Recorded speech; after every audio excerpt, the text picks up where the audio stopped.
Assalamualaikum Pak Firman. Waalaikumsalam Bu Ida. Alhamdulillah, gimana kabarnya hari ini? Alhamdulillah baik Bu Ida. Bu Ida, baik. Alhamdulillah sehat-sehat saja. Pak Firman, kita melanjutkan perbincangan kemarin ya. Siap Bu Ida. Ada waktu kan? Alhamdulillah, terima kasih atas waktu, meluangkan waktunya untuk kita bincang-bincang ya. Setelah kemarin kita supervisi, Pak Firman kemarin mengambil mata pelajaran apa ya Pak ya? Mata pelajaran pendidikan agama Islam tentang tata cara sholat. Oh iya, tujuan pembelajaran kemarin? Tujuannya adalah untuk menjadikan siswa itu bisa melakukan gerakan sholat dengan baik dan benar, baik itu gerakan dan bacaannya sesuai apa yang telah dituntunkan oleh Nabi Muhammad SAW. Seperti itu, sesuai dengan sunnahnya beliau. Apakah tujuan pembelajaran itu sudah tersampaikan semua kepada murid? Alhamdulillah kemarin ketika saya menyampaikan materi pembelajaran PAI terkait bab tata cara sholat fardu, tujuannya tetap sudah tersampaikan semuanya Bu Ida, baik itu bacaannya, baik itu gerakannya. Intinya kalau di dalam kelas kita sampaikan dengan metode ceramah, kemudian juga dengan praktek sekalian. Bacaannya itu sudah sampaikan.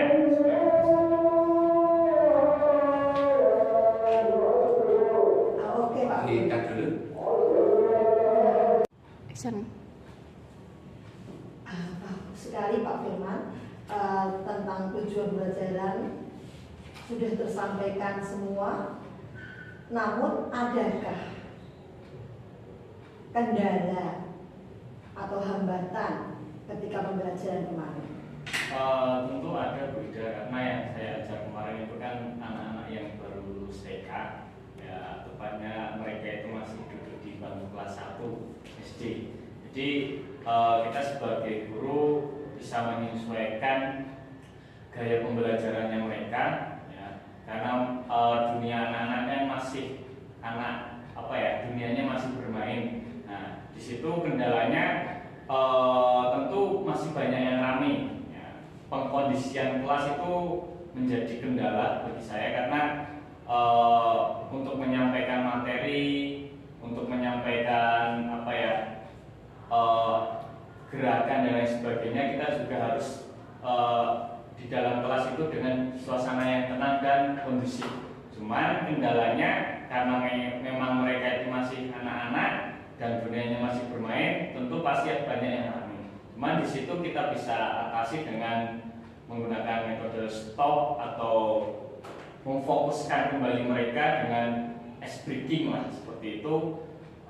Seperti contohnya kayak misalkan kita suara pelan, mereka bilang nah, berarti itu mereka sudah terkondisikan lagi, dan disitulah kita bisa menyampaikan materi lagi sesuai apa yang ada materi pada hari itu.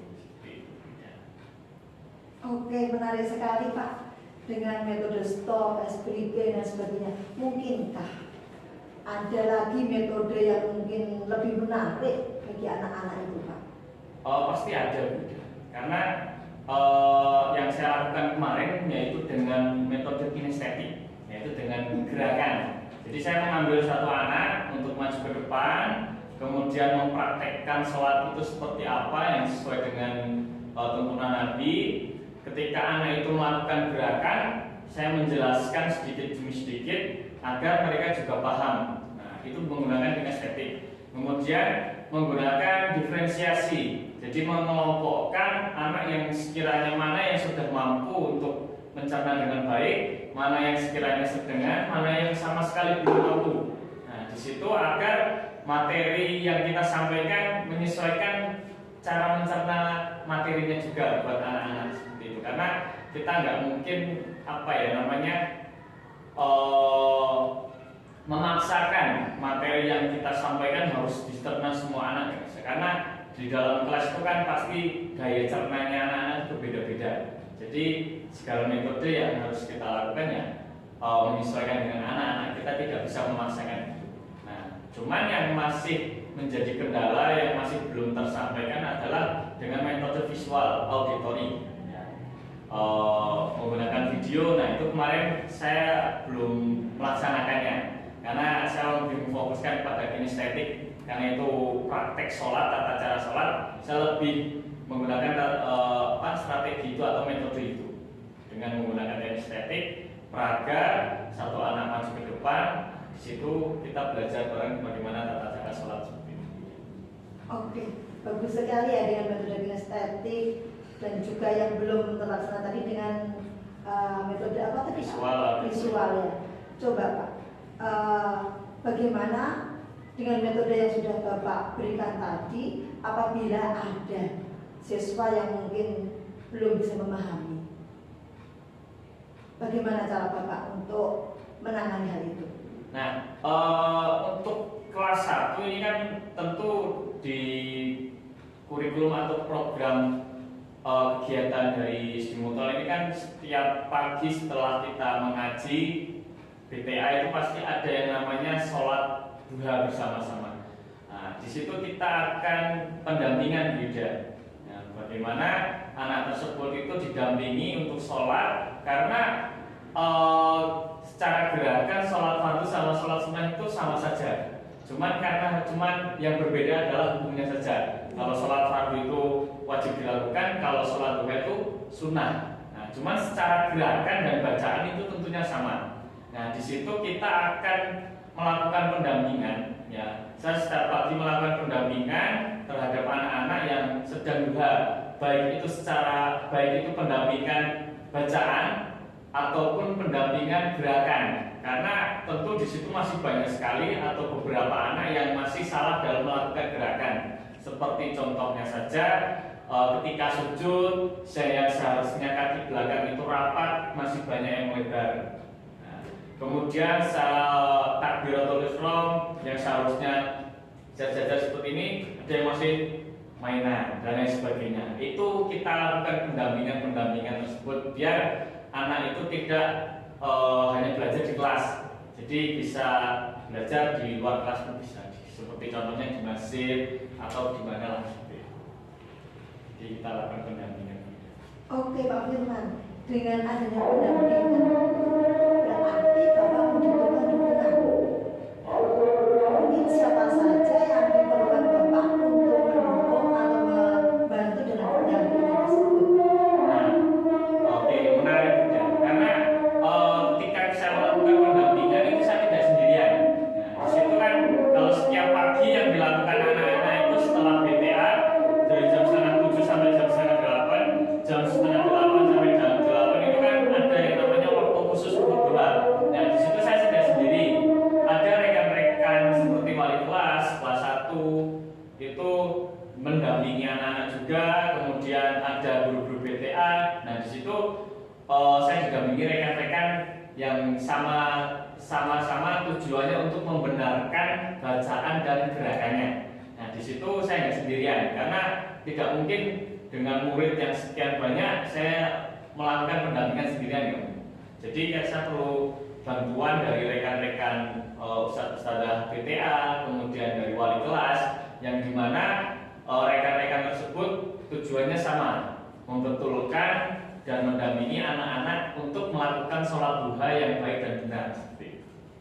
Oke, menarik sekali ya Pak ya, dari pendampingan dan membutuhkan dukungan dari pihak lain, mungkin wali kelas, teman-teman guru BTA dan sebagainya ya Pak ya. Nah, dari hal-hal yang sudah dilakukan tersebut kemarin ketika Bapak supervisi, ukuran keberhasilannya itu mencapai 80%. Apakah sudah tercapai itu atau bahkan mungkin lebih? Saya kira itu 80% itu kurang lebih ya beda. Cuman untuk saat ini tentu masih belum sempurna. Ya bisa dikatakan 80% itu belum sepenuhnya tercapai. Cuman mendekati. Karena ini menjadikan kebiasaan, tentu butuh proses yang lumayan, karena memang gerakan ini anak-anak ya, sifatnya anak-anak. tentu ketika anak-anak itu kadang dikasih tahu seperti ini, ketika hari itu iya, tapi setelahnya tidak melakukan lagi. Nah, itu kita masih perlu proses. Jadi cuman untuk proses keberhasilannya insya Allah untuk 80% itu mendekati Bu Ida. Karena saya lihat untuk saat ini juga anak-anak sudah lumayan, udah banyak yang nggak terlalu kakinya yang belakang itu lebar, ada yang sudah lumayan rapat dan lain sebagainya. Itu cuman kita harus melakukan pendampingan secara konsisten saja. Oke, jadi mungkinkah akan tercapai? Bagaimana cara misalnya untuk menaikkan dari tingkat tercapai yang 80%, katakanlah sampai 90% maksimal, nilai maksimal. Mungkin ada kolaborasi dengan orang tua, mungkin ada bagaimana Pak misalnya? Nah, tentu itu untuk mencapai untuk mencapai tingkat keberhasilan yang lebih tinggi, tentu kita harus melibatkan orang tua karena sepenuhnya waktu yang dihabiskan anak itu lebih banyak di rumah. Nah, anak kelas 1 kan sampai sekolah jam setengah 7 sampai jam 12, sisanya itu kan di rumah. Tentunya kalau tidak berkolaborasi, tidak melibatkan orang tua, tentu sangat sulit untuk mencapai tujuan tersebut. Tingkat keberhasilannya tentunya sulit. Nah, tentunya kita harus komunikasi dengan orang tua agar tingkat keberhasilan itu meningkat. Nah, itu perlu selain pendampingan kita di sekolah, tentunya orang tua juga harus ikut mendampingi di rumah. Karena kalau tidak seperti itu, anak akan lupa seperti itu. Walaupun ada yang mengatakan kalau anak-anak itu pencernaannya cepat, cuman kalau tidak didampingi ya juga sama saja kan sama-sama masih belajar juga kalau anak-anak. Subhanallah. Alhamdulillah ya Pak ya, sudah tingkat keberhasilannya 80% akan nanti semoga akan naik lagi ya ke depannya. Kemudian dari pembelajaran ini Pak, mungkin harapan Bapak kepada murid dalam pembelajaran ini apa? Tentunya harapannya karena masuk pada materi tata cara sholat, ya karena memang seorang muslim itu kan sholat sebagai tiang agama. Harapannya ke depan anak tersebut bisa menjadikan sholat itu sesuatu hal yang menjadi prioritas dalam hidupnya. Karena kalau nggak sejak dini, nanti kalau sudah tua nanti akan semakin terlambat. Cuman ya walaupun tidak ada kata terlambat untuk belajar, cuman kita bisa mungkin menanamkan bahwa sholat itu sebagai prioritas bagi anak-anak. Jadi nanti harapannya ke depan udah kelas 2, kelas 3 gerakannya semakin bagus, bacaannya juga semakin fasih dan lain sebagainya. Nah, sehingga ke depannya anak-anak tersebut bisa melaksanakan gerakan sholat baik itu secara bacaan atau gerakan dengan sempurna. Alhamdulillah. Selanjutnya Pak, dari pembelajaran yang sudah Bapak berikan dengan contoh, dengan langsung praktek ya, anak-anak langsung mengerti. Dari situ apa kesimpulannya bisa Bapak berikan kepada kami? Kesimpulannya karena ini merupakan pembelajaran kelas 1, tentunya untuk memberikan materi yang di situ juga perlu dicerna oleh anak-anak, kita harus terjun juga kepada dunianya anak-anak. Tapi dalam terjun kita ke dalam dunianya anak-anak itu membawa misi untuk menyampaikan materi. Jadi jangan kita tidak memaksakan agar anak-anak itu cepat paham dengan apa yang strategi yang kita gunakan. Cuman kita secara teori, cuman secara pelaksanaannya kita juga harus kondisional dengan anak-anak, kemudian kondisi anak-anak seperti apa. Nah, kita harus menyesuaikan dan menjadikan pembelajaran itu menjadi pembelajaran yang menyenangkan bagi anak-anak. Karena kalau anak-anak senang, pembelajaran juga nyaman, dan materi juga bisa tersampaikan dengan baik dan benar seperti itu, dan bisa menyerap ya walaupun tidak sempurna tapi setidaknya bisa diserap oleh anak-anak itu dengan baik. Simpulan. Oke Pak Firman, ketika Bapak menyampaikan kesimpulan tadi, Bapak ada sebuah hal yang menarik, tidak memaksakan anak, tidak memaksakan agar anak paham. Nah, jadi seperti apa itu? Tidak memaksakan agar anak paham, belajar itu menyenangkan. Jadi tingkat tujuan, apakah kalau anak tidak paham itu mencapai tujuan, Bapak? Nah, itu kan kita tidak bisa menyamaratakan anak-anak berbeda, karena kan tingkat daya cernanya anak-anak itu berbeda-beda. Ada yang mudah mencerna, ada yang tidak. Cuman untuk yang tidak mudah mencerna itu kita tidak terlalu memaksakan, tapi kita bertahap untuk menyampaikan itu biar dicerna anak-anak. Jadi bukan berarti tidak memaksakan itu membiarkan saja, enggak. Cuman kita melakukan pendekatan-pendekatan lain kepada anak tersebut agar materi yang kita sampaikan itu bisa dicerna anak-anak. Oke, terima kasih Pak. Dari yang Bapak berikan tadi dengan kesimpulan, yang terakhir Pak Firman, apa rencana tindak lanjut pembelajaran ke depan?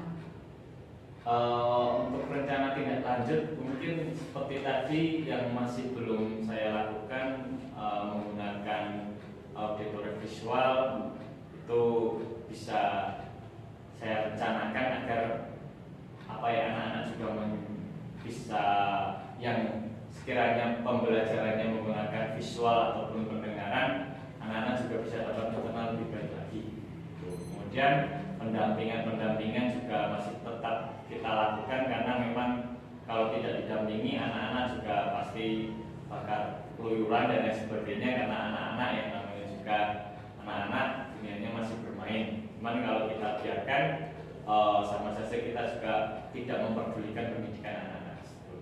Jadi kita menggunakan auditori dan visual, kemudian melakukan pendampingan lagi, kemudian lebih memberikan pembelajaran yang menarik bagi anak-anak, bisa jadi dengan menggunakan lagu dan lain sebagainya. Kan di situ mungkin ada urutan-urutan dalam sholat. Nah, kita bisa berkreasi atau berinovasi membuat sebuah lagu biar anak-anak tuh tidak hanya sekedar gerakannya mungkin bisa, cuman secara teori untuk tertulisnya juga dia anak-anak tuh bisa menyebutkan urutan gerakan dari A sampai Z.